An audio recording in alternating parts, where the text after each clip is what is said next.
Hello. Welcome to Southeast Iowa Union Prep Sports Plus for October 16th, 2025. Andy Cutzinger, Jack Knowlton, Peter Camp on the ones and twos. Powered by Jack. We're powered by Fairway Food Stores. Peter, do you like it being called the ones and twos? Yeah. Is Okay. it? I don't even know if that's proper, but I've What been about saying the A's that and for years. B's? Okay, no, not that. Okay. No, it's the ones and twos. The ones and twos. Peter's like the offensive coordinator of the show. Yeah. What does that make you and I?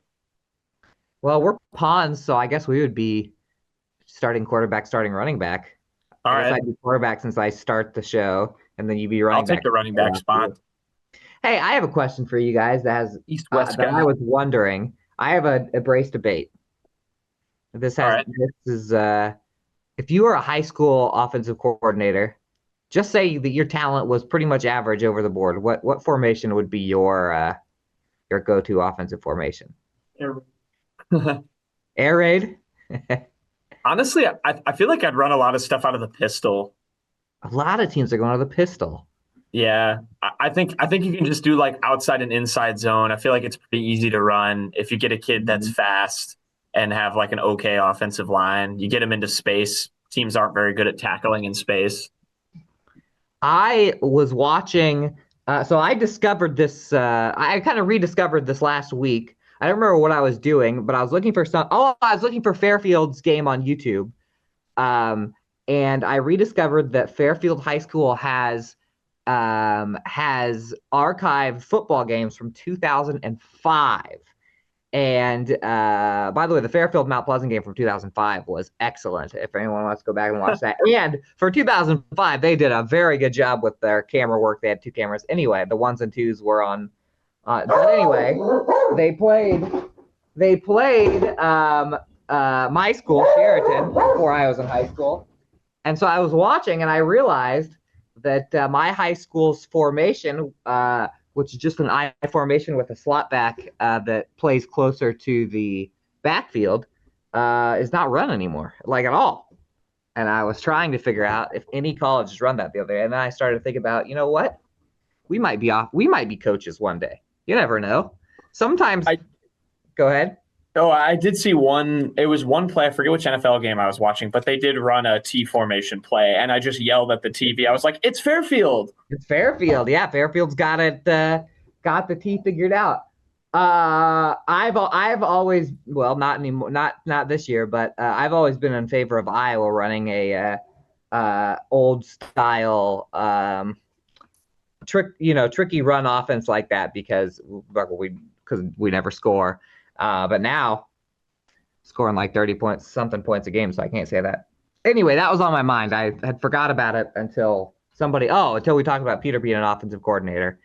And I'll be honest, I've been on GoArmy.com on their play. You can make plays on GoArmy.com. You can even get a 3D rendering of the plays you drew up, and it's very fancy. I've been doing that, and so been thinking a lot of that. Anyway, that has nothing to do with anything. But what does have to do with something is the fact that Jack and I were at two huge high school football games on Friday night, and two games that ended with Union area teams. I would say raising the district trophy, but as Jack and I talked about before we went on Friday, they don't actually bring the district trophy to games where you can clinch, but proverbially raising the district trophy.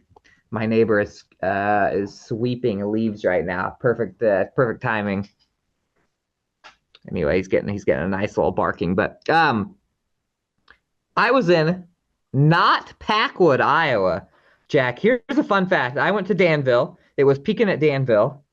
And I knew I was at Danville. And for a solid like 10 minutes, I kept looking over to the visiting crowd, which was Pekin, and the home crowd, which was Danville, which were both packed to the brim, and saying, I just don't understand why the home crowd gets a smaller bleacher than the visiting crowd.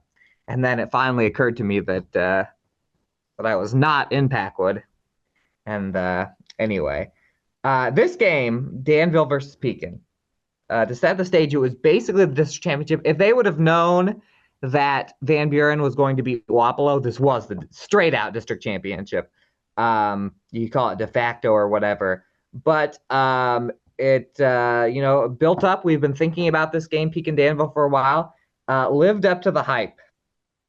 In a wild back and forth, crazy game, Pekin knocks off Danville 32-27 to win their first district championship in a long time. I think 2014, which I was surprised of when I saw, because they have made the playoffs a lot, but they just keep getting second. And I was looking back trying to see when their last one was, and I was like, oh, you have to go back pretty far. Let me tell you about this one, Jack. Through about 1 3/4 quarters, this seemed like your run-of-the-mill defense, high school football game. Pekin was in control. They were up 14-0 with 2 minutes left in the first half. So that, that's kind of like, okay, they might win like 20-0. This is just a typical game like this where defense dominates. Henry Adam kicks a field goal. First field goal of the Pekin season with 1:07 left. 17-0. From then on, Danville scored 27 straight points. They scored on the last play of the first half. They scored on the first drive of the second half. Got a pick six, which gave them the lead, and then got a near pick six, which came down to the 2-yard line. They just scored from that anyway. And all of a sudden, it was Danville 27, Pekin 17. And those were actually the only 27 points Danville scored all game long. 20 of those were in the third quarter. Pekin gets it back with a trick play, a toss to Henry Adam, who threw a 58-yard bomb touchdown pass to Elijah Brock, as wide open as you can possibly get. It was a perfectly drawn-up play. Peter would probably draw that up for the show. That cut the lead to 3, 27-24. Now let's flash forward to the fourth quarter. 3:45 to go. Pekin has the ball inside the 25-ish, but it's 4th and long. And, oh, no, I know exactly where. It was at the 18-yard line because it was 1 yard further than the field goal, and I was wondering if they would kick a field goal to try and tie it. Anyway, but it was a little misty out, a little rainy at this point, more just mist in the air, fog. And so Riley Smith drops back, throws one to pretty much the goal line, and instead of it falling innocently to the turf, which would have given Danville the ball at the 18, it's picked off at about the 1.5-yard line. Diving interception, great play, but it costed Danville 18 yards. Next play, Pekin gets a safety. So now it's 27-26. Pekin didn't score on the next drive. Danville got the ball back at about the 10-yard line. 1:30 left in the game. 3rd and 8.5. Pekin has no timeouts left. So Danville has the option to either run it, kill some clock. They probably would not have gotten the yards. Pekin was selling out for the runner, so it seemed.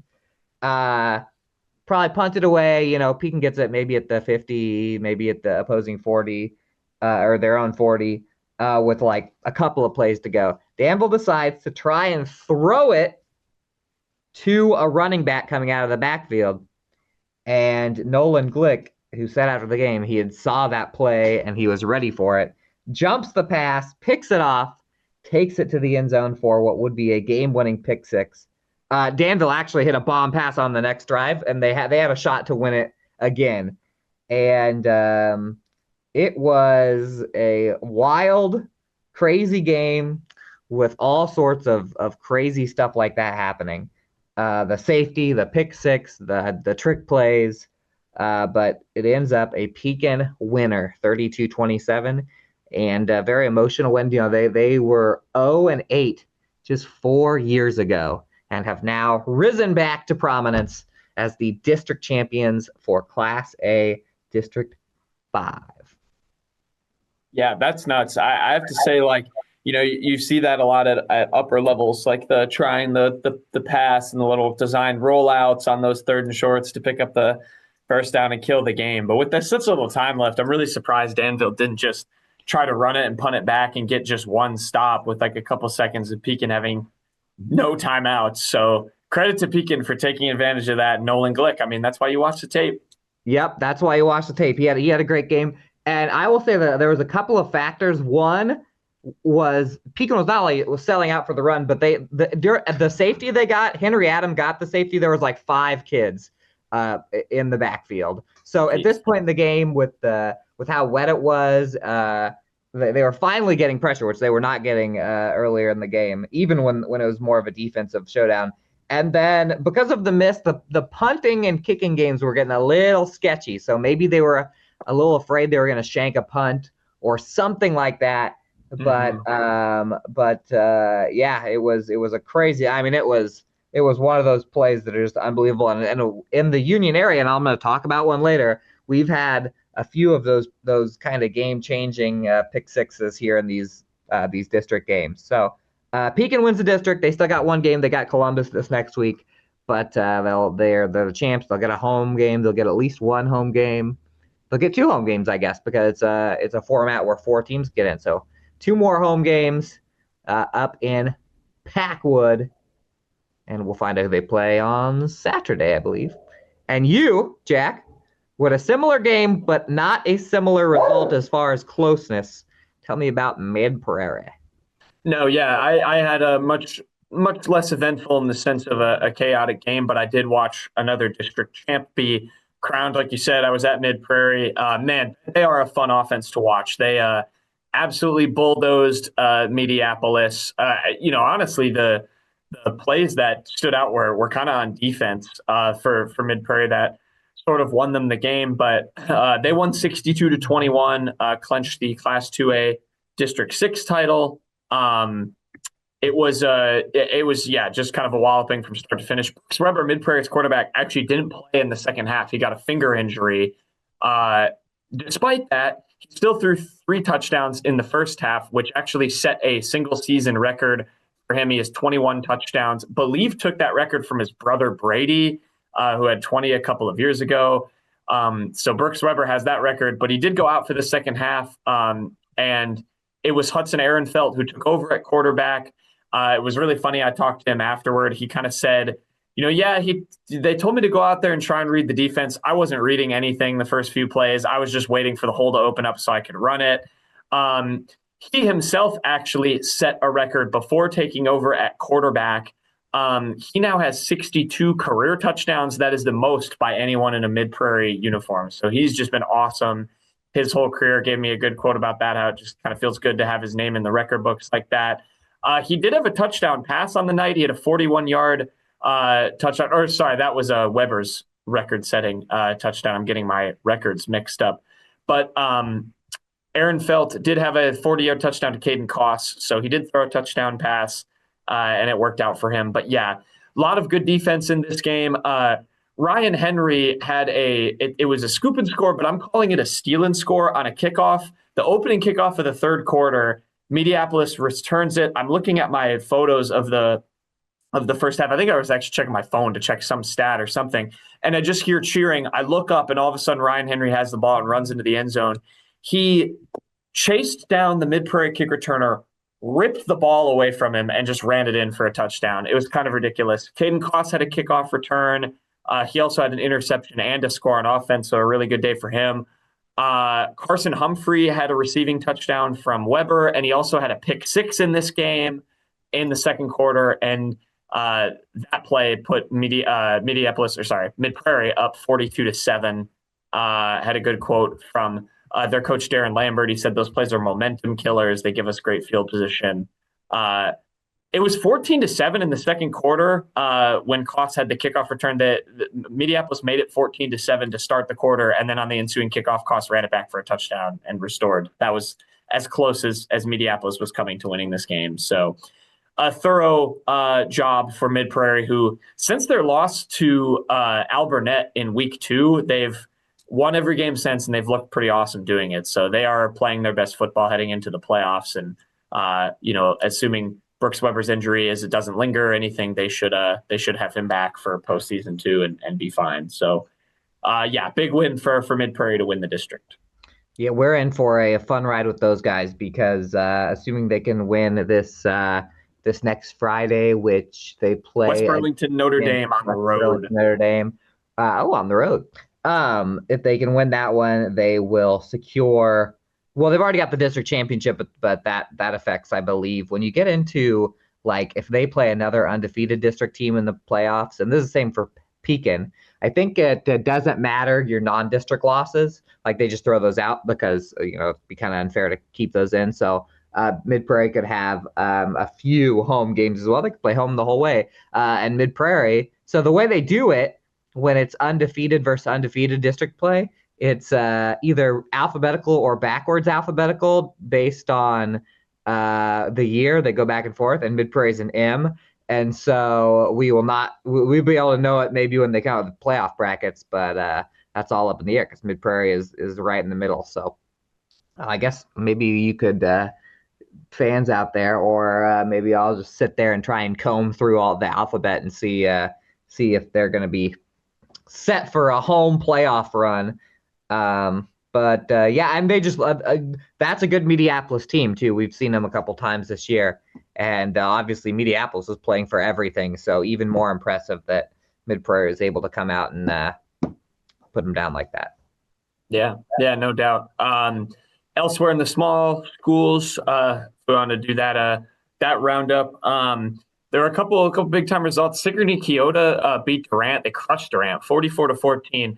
Sigourney Keota, they are, I believe, still under 500, but they have won at the right time. They're 3-1 in district play, and they've locked up second place in that district. So they're going to make the playoffs, which is pretty big for them, especially considering the way they started. So credit to Sigourney Keota for that.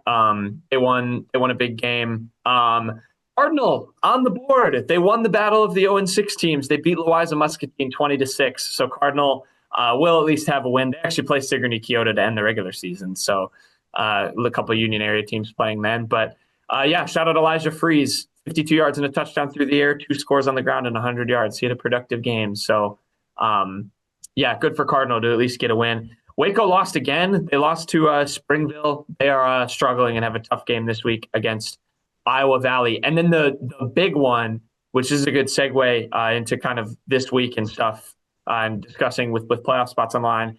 And Buren County beat Wapello 45-32. Will Cockerill had 225 yards and 4 touchdowns through the air.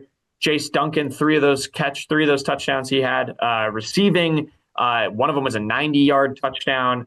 And Buren County also 249 yards on the ground. Van Buren County is going to finish 3-3 in district play because this week they were supposed to play New London, who of course have canceled their season. So that's going to give us 17-0 forfeit win to Van Buren County. Andy, should I just quickly try and explain? Before I go to the big school, try and explain.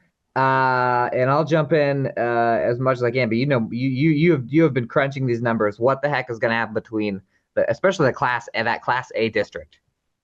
Yeah, so of course, as Andy said, Pekin's going to win Class A District 5. They're undefeated. Doesn't matter what happens in their game against Columbus for Pekin. However, in that district, of course, it's the top 4 teams make the playoffs. That's how it works in Class A.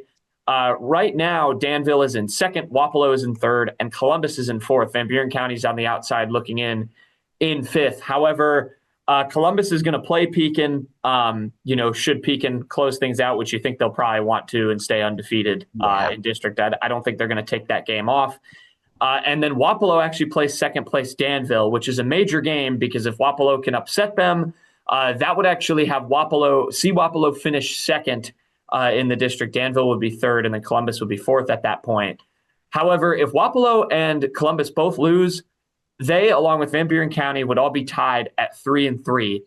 And that makes things very weird because all 3 of those teams have beaten one another. Van Buren County has the win over Wapello. That's why that was so important. And then Wapello has beaten Columbus this year, and Columbus has beaten Van Buren County. That would take the district tiebreaker for the 3rd and 4th place spots to point differential. Van Buren County, we already know their point differential is going to be -4. That includes their forfeit win that they're going to get this week. The maximum you can have in point differential is plus or minus 17. Columbus and Columbus and Wapello entering this week's games are at plus 26 and plus 8, respectively, which I believe means Columbus, regardless of what happens, if them and Wapello both lose, I believe Columbus is safe because the maximum they can lose by is 17. That would put them at plus 9 for point differential. Wapello being at plus 8 is already below them, which essentially for Wapello means if they win, they'll finish second. If they lose, because they do not have the tiebreaker over Van Buren County, if they lose, it depends on how much they lose by. They could either finish second or fifth in the district. Now, if they can avoid defeat by 11 or more, Van Buren County with their negative 4-point differential would still finish below them. So it's a little dicey for Wapello. They essentially really need this game over Danville, or because of head-to-head and point differential, could be in big trouble for missing the playoffs. And if that happens, that, of course, would put Van Buren County and Columbus in 4th and 3rd, along with Pekin, and would give us 3 teams from the area in the postseason from A5. Yeah, and you know what? If you're Van Buren County, you've got the Friday off. Do you guys go just be a second student section for the Danville Wapello game? Yeah, you might just go and just cheer for Danville. It's literally you have rooting interest. You could be there rooting. Yeah. So some chaos. That is chaos. That is big time chaos. Now we will and by the way, in Class 8, in the 8 player. Basically what's happening now is that Winfield Mount Union, Waco has to upset Iowa Valley to get in at all. And Winfield Mount Union is playing Belle Plaine for their play. They're straight up, if they win, they're in because of tiebreaker. So Waco and Winfield are both playing for their playoff lives this week.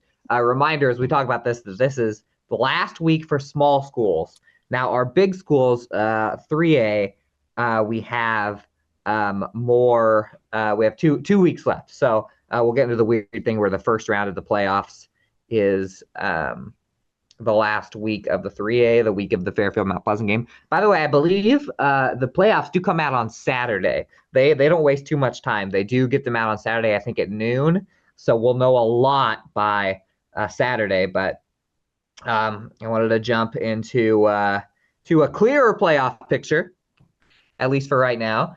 At least a clear district picture, because let me tell you what happened in Keokuk, Iowa this Friday night, where the Mount Pleasant Panthers, with the toilet paper in the trees and the candy on the ground from the parade, went into their 3rd straight homecoming game.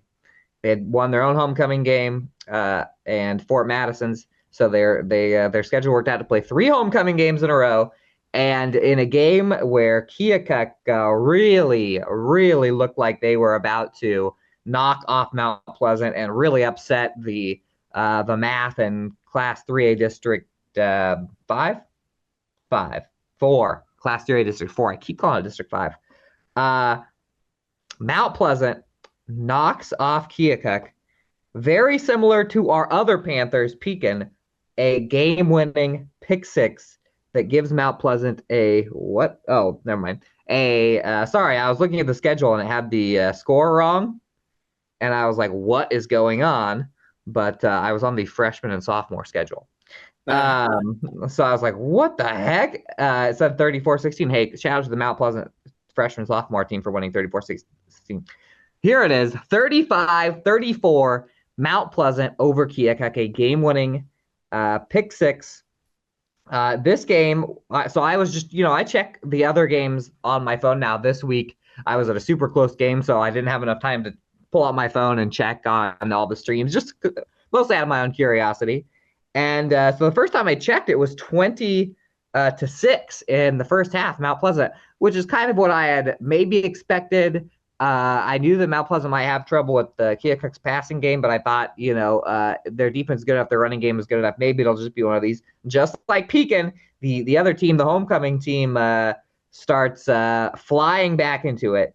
Keokuk takes what was a 23-14 game at half into 34-23 on their favor.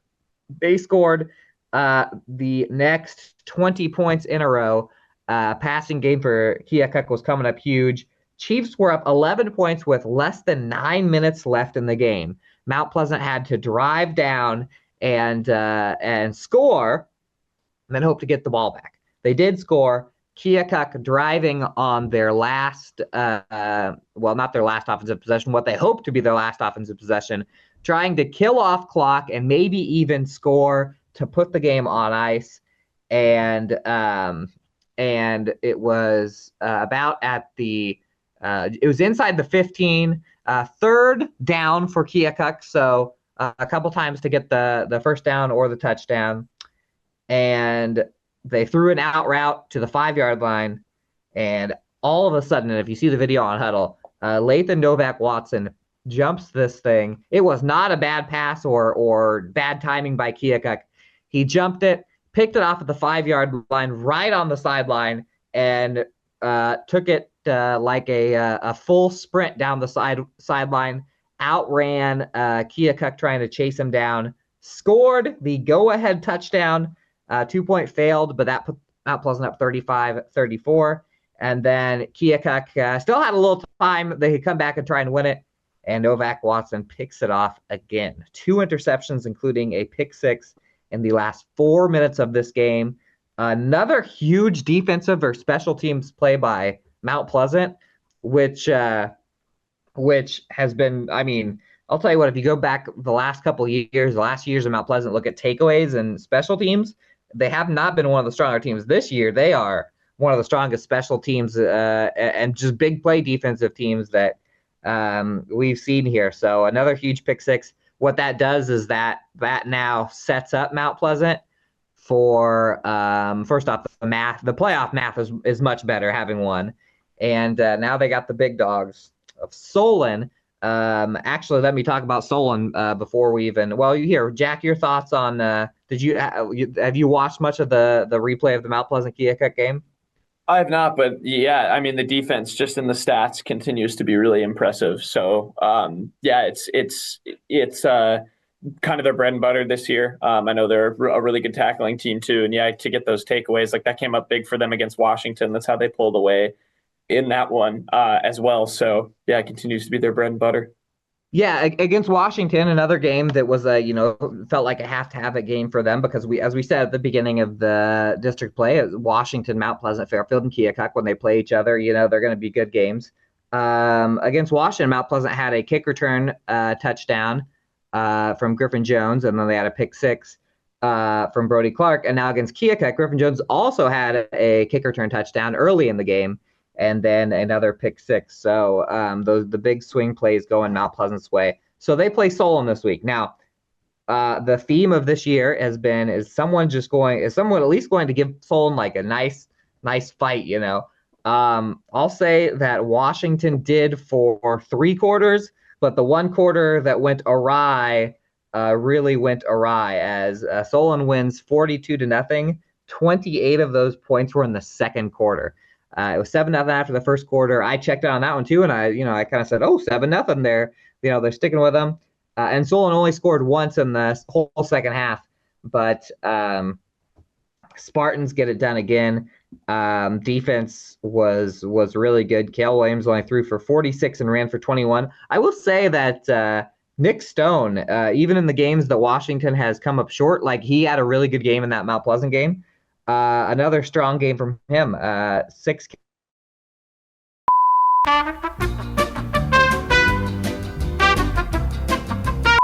And then he had 2 interceptions. So despite 0 points, he had he popped off there. Got jumped up the interception list. A couple of big plays, and that was against Mount Pleasant. Even when things were going bad, he was making plays. And so he's a really, really super good athlete. And you saw him have to jump in at quarterback for a little bit last week. Yeah, indeed. He's been their leading receiver. And so, we'll see if that can kind of continue for Washington. And then I think how they get Liam Roberts involved continues to be such a big thing for them because he's a really explosive player. He's averaging 21.3 yards per completion this year on 10 catches. And Washington now plays, they play Fort Madison this week at home on Southeast Iowa Video Network, Southeast Iowa Live. It'll be a double programming this week. If they can get that win, then they will set up for a game that at least have a little playoff implications no matter what, because they'll be close in the kind of the RPI cutoff. And let's say Solon beats Mount Pleasant this week, then the three-way tie stuff is still up for grabs with the Mount Pleasant Fairfield game. But here I'll talk about Fairfield's game, and then I'll give you the 3A matchups and kind of how it's all working. Fairfield played Fort Madison, and they continued to score as they have been, but this time the defense came with it too. 50-12 beating of Fort Madison at Fort Madison. Fairfield scored 20 points in the first quarter. They're up 36-12 at halftime. It was a sheer domination, Fairfield style, and they hit what seems to be their magic, not a magic number because they would have won without these yards, but once again, Fairfield rushing offense goes over 400 yards, 401 yards. Bisgard had 122. Ethan Bisgard had 122 and a touchdown. Brady Weigel had 92 and a touchdown. Xander Allison had 77 and 3 touchdowns. Receiving wise, or Voss Richardson threw 2 touchdown passes, 1 to Ethan Bisgard, 1 to Blake Burnett.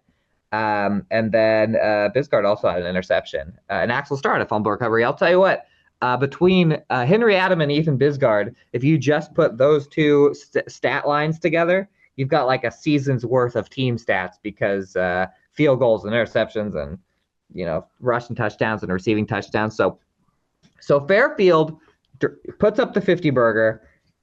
They set themselves up now because they have Keokuk and Mount Pleasant left. So first off, the district championship will be decided on Friday at Maple Leaf Athletic Complex. Solon versus Mount Pleasant. Whoever wins will be the district champions no matter what happens. Besides that, things are very murky still, because so if Mount Pleasant were to upset Solon, that would really clear things up, because you'd basically have your two playoff games. Even if Mount Pleasant were to have a close loss against Solon, because what can happen here, the chaos scenario, Jack, is Solon beats Mount Pleasant, Fairfield beats Mount Pleasant, and Fairfield and Washington both beat Keokuk, would set up a 3-way tie between our 3 teams where they've all beaten each other, which would go to the 17-point tiebreaker. We'd have to do more number crunching. So a lot of that is still up for grabs, because we haven't a lot of those games. Let's say that were to happen, the math, because we haven't seen the 17. I'll say that on Mount Pleasant side, they had the fact that they were able to break that game open against Washington would be huge in that scenario. But also only beating Keokuk by 1 could be huge in that scenario. So Mount Pleasant's playoff chances overall look really good, because their RPI is also high from playing Central Clinton.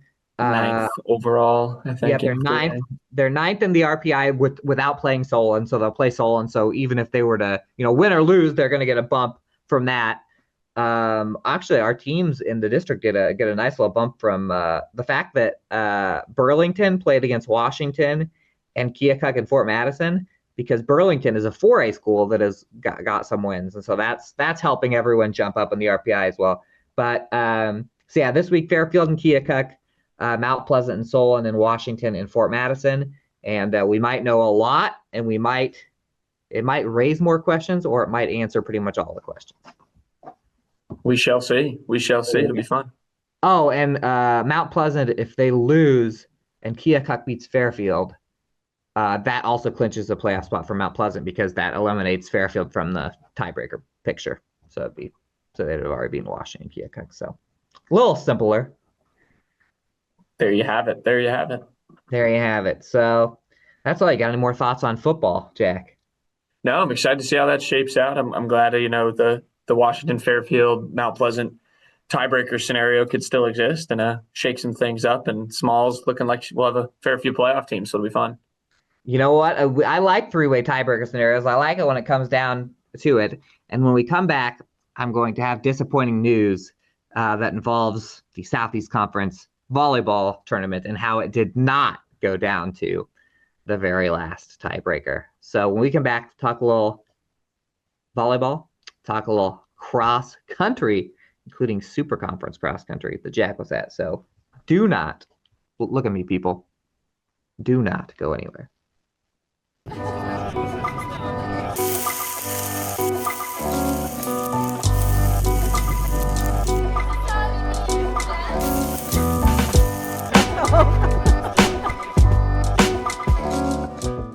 Introducing Hy-Vee Market Grill, where every meal is a delight. Start your day with our mouthwatering breakfast options and savor flavorful lunches with friends and family. Cap off your day with our delectable dinners. Hy-Vee Market Grill, where every moment is delicious.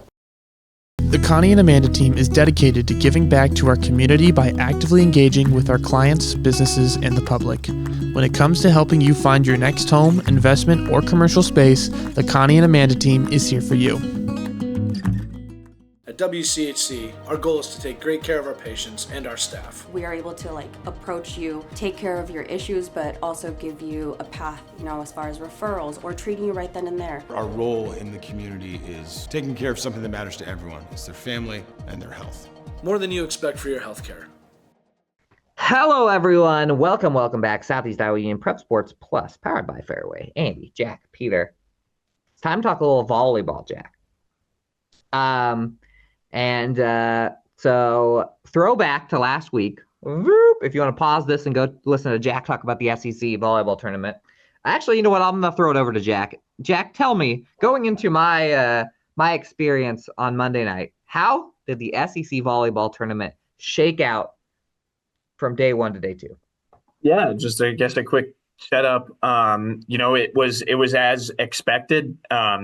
Washington and Burlington won both of their matches. They've kind of been in the driver's seat. Washington really has been more solo in the driver's seat all year. They were undefeated, kind of breezed through, defeated Mount Pleasant, Fort Madison, and Fairfield. So they were in a good spot. Or sorry, Mount Pleasant, Fort Madison, and Keokuk. Sorry, Keokuk, not Fairfield. They played Fairfield on day two.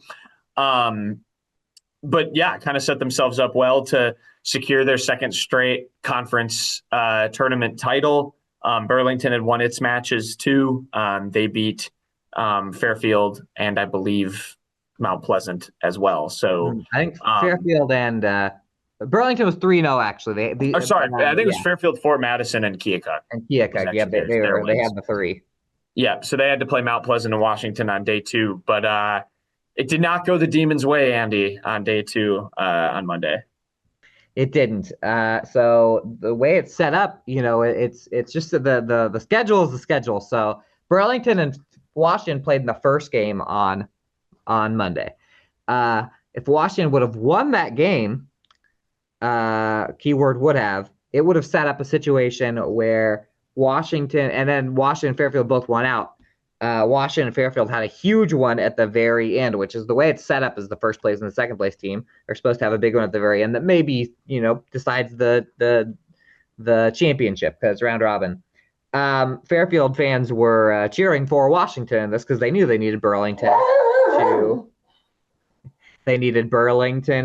to lose.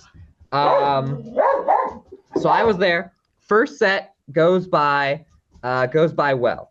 It was close, 25-23 Washington. Second and third sets, something pops into Burlington, and they dominated the second set. They only up won 25-17, but they were up like 10, it was like 14-4. Held it the whole way, and then the second set or the third set, the deciding set that goes to 15, they scored 6 of the first 7. Were up 6-1.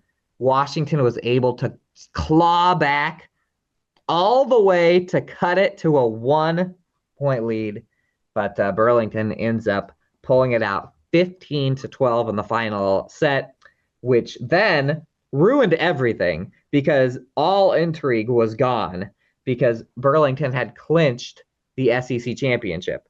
Tie-breaking stuff was because Burlington beat Fairfield and because Fairfield and Washington were the only teams that could tie with them. It was over. Burlington had their celebration moment after the Washington win. Washington did go on later to beat Fairfield in a very competitive, good matchup, 25-20, 25-21. which unless they play in the regional final would be the last time that those two senior classes played volleyball against each other. That's been a nice rivalry of Fairfield and Washington volleyball. Now next year, I also see it being competitive. But as far as a lot of those players, I was trying to think of the Isabel McCready's and the Leighton Messengers of the world. Might be the last time they ever go at it. But so Washington gets second place. Obviously, Washington was hoping to get first place, which they could have with a win over Burlington, and even a win over Burlington and then a loss to Fairfield. They could have still won the tiebreaker. Mount Pleasant actually had a chance to go against Burlington. Now, Mount Pleasant only played 2 games. They played against Washington and Fairfield and fell in them both on though day one. They swept both Fort Madison and Keokuk, but these were not just hang out and eat a hot dog on the sideline sweeps. These were a 25-20, 25-23 over Fort Madison, and then 27-25, 28-26 over Keokuk. Keokuk, in that game, they were making plays where I was like, where did this team come from? Because we had seen our teams kind of handle Keokuk. And then the first set against Burlington was very competitive. Burlington ended up winning it 25-19, and then the second one 25-15. So then Burlington got their 5-0 championship. All that stuff is kind of the awkward thing where they had to take their championship picture before they left. So they were taking the championship picture as Fairfield and Washington were warming up to play on that court that they were taking the picture on.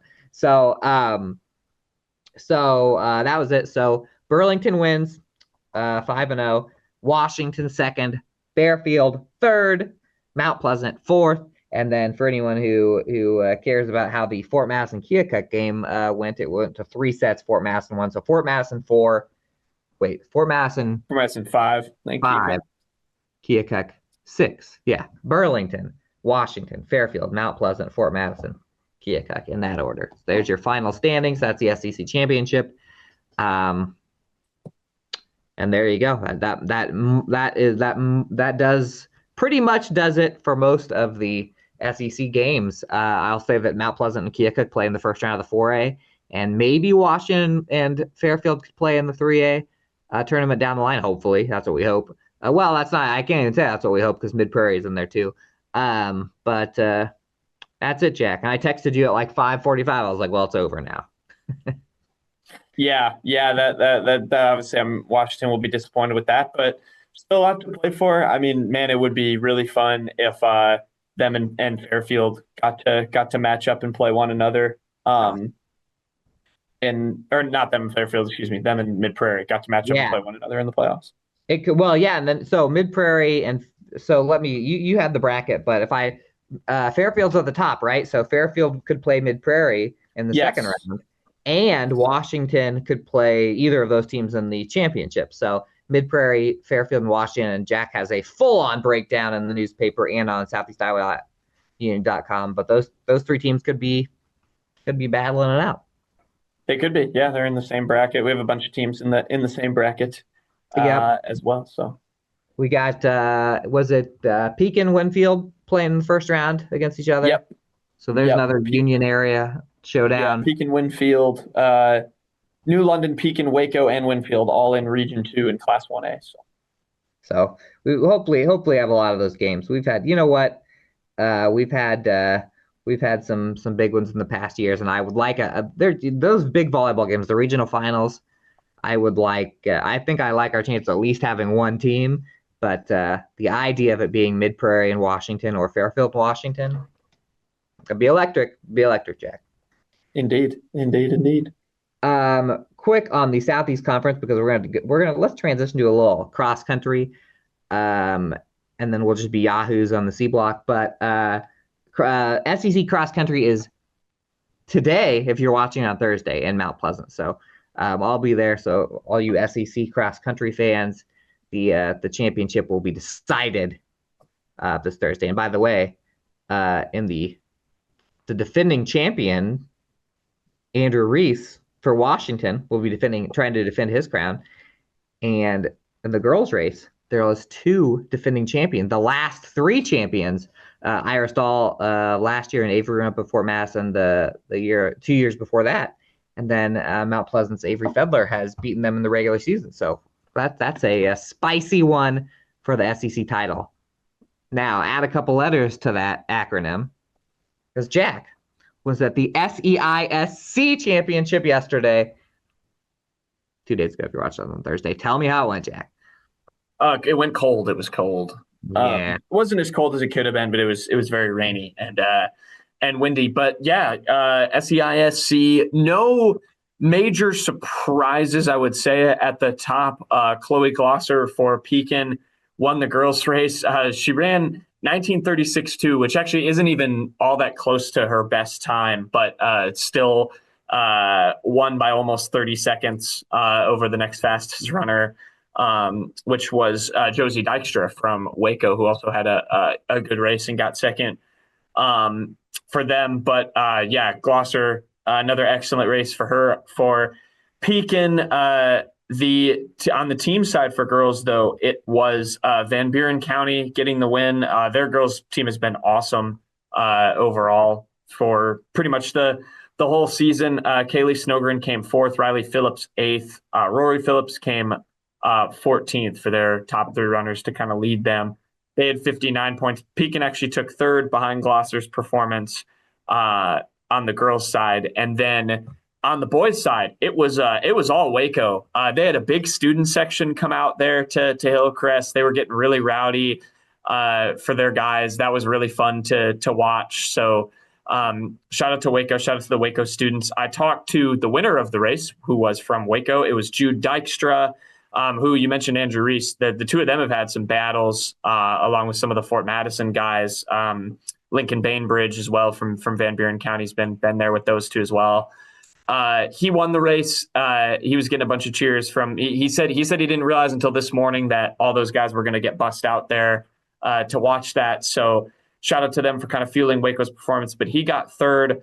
Locken Henderson got 7th, and then Garrett Landau got 9th as the top 3 finishers for Waco to kind of lead them. They had 73 points. That was 10 fewer than Louisa Muscatine, who got 2nd in the team scoring. But yeah, really good race for Jude Dykstra. 16:47.7. That was 15 seconds ahead of Simon Wendell, who finished 2nd for Minneapolis. Lincoln Bainbridge got 3rd for Van Buren County. Cole Milliken, he took 5th for Pekin. So a couple of Union area finishers in the top 5 on the boys' side. It was a good race. The first 2 laps, it was kind of Bainbridge, the kid from Meepo, Wendell, and Dykstra all kind of in one pack. And then toward the final turn, it was Wendell and Dykstra. They kind of pulled away from Bainbridge a little bit. And then down the chute, it was all Jude Dykstra.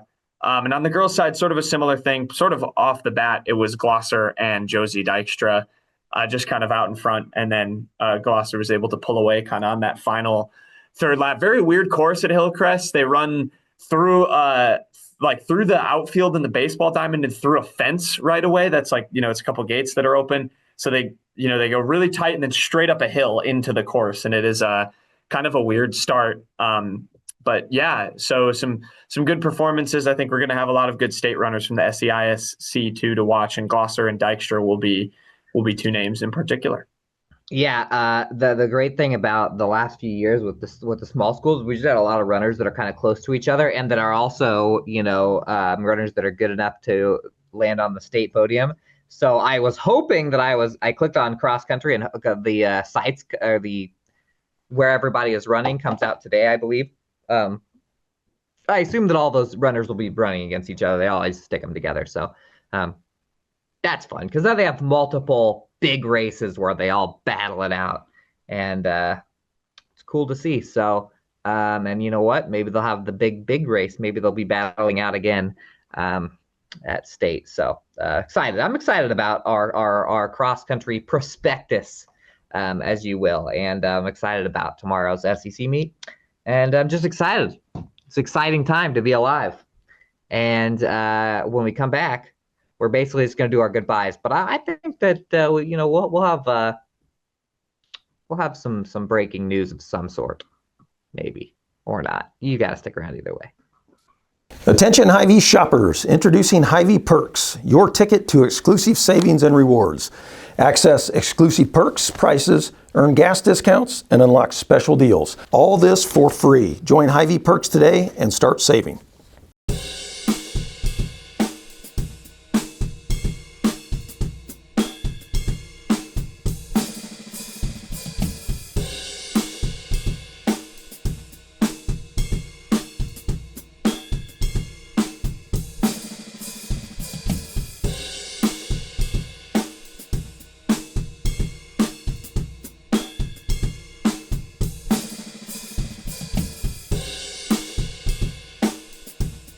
At SEISC Credit Union, we're all about making connections, like how we connect you to that dream vacation with a savings account designed to help get you on the flight there. Connect with SEISC today and see why together is better. Hey, you want to see something really scary? Thrills, chills, and things that go bump in the night. The Russell's House of Terror. Family-friendly Halloween treat. Visit the Midwest Haunted Rail. Unlimited rides on the Ghost Train, trolley, and carousel, blow-ups, and carnival ride, all for one low price. Kids 4 and under free. Scare up some fun at Midwest Haunted Rails, McMillan Park, Mount Pleasant. In the heart of rural Iowa, where community matters most, the connections we make are made to last. Meet KCTC, your hometown internet, phone, and TV provider. At KCTC, we're not just about technology, we're about people. Our dedicated team are your neighbors, committed to bringing you top-tier services right where you live. We believe in giving back to the community that raised us. Experience the power of a real connection with KCTC. Join us in building a stronger, more connected Southeast Iowa.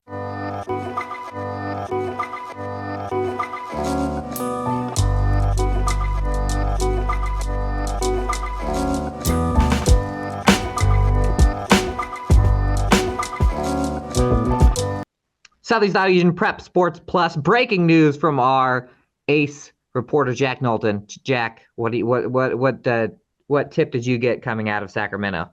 Well, it is just funny that you said there might be some breaking news. There is no breaking news in the Southeast Iowa Union world, but National Sports Podcast, I did get an alert that Russell Westbrook, if you can believe he's still in the NBA, is now a Sacramento King. So that's like his 12th team. So there you go. What is your favorite Russell Westbrook moment of all time? Ooh. I'll give mine he said, second to think. Like he's had plenty of good playoff ones. I cherish the MVP season he had where he averaged a triple-double. I know like guys just do that now. Like Jokic does that every season. Giannis gets close. Like that's more, it feels more normal now, but it was so special back then. I thought that was cool. But like a single moment, I liked when he hit the shot at the buzzer beater against the Nuggets because there's a really good call for it online. Adams gives it back to Rush. Deep shot. Get it! What a perfect ending to a historic day. And also Russ is like now kind of meme for how bad he is at shooting threes. And he was actually an okay 3-point shooter in his peak years. So my favorite Russ moment was when the reporter asked him whether they won, whether the team that beat them won the game or they lost it. And he said, What? What? Bro, what are you talking about, man? What is he talking about, man? Done, man. And he just ended it was very, very funny. One of my favorite things of all time. I post the picture of him doing that like 5 times a month, probably. It's great. Love him. Oh, and when he's secretly eating a sandwich on the bench. There's one who's like dressed because he's one of the people who dresses all crazy when he was injured and he was on the bench and they caught him eating a sandwich. That was also good. So shout out. You know what, Russell Westbrook, we will not call you West Brick if you come on this podcast. There you go. Guarantee. Never. We'll never call you West Brick like our rival in the ratings, Skip Bayless, does. So I think that's it. All right. I think that's it. Shout out to everyone who plays NFL Pick'em in Mount Pleasant. I am in that, and I won this week. So good try. Boom. Shout out to the Bears for winning me that. Checkmate. Yeah, that's pretty much it. We're out of here. What? Go watch playoff baseball. Go watch playoff baseball. Go Oh, you're a Brewer fan. I would do that. But I'm pretty upset about the L flag. So for me, it's if I speak, I'm in big trouble. Yeah, you are. Even the thoughts running through your head. Whatever. It was a fun series. That's it. See you later.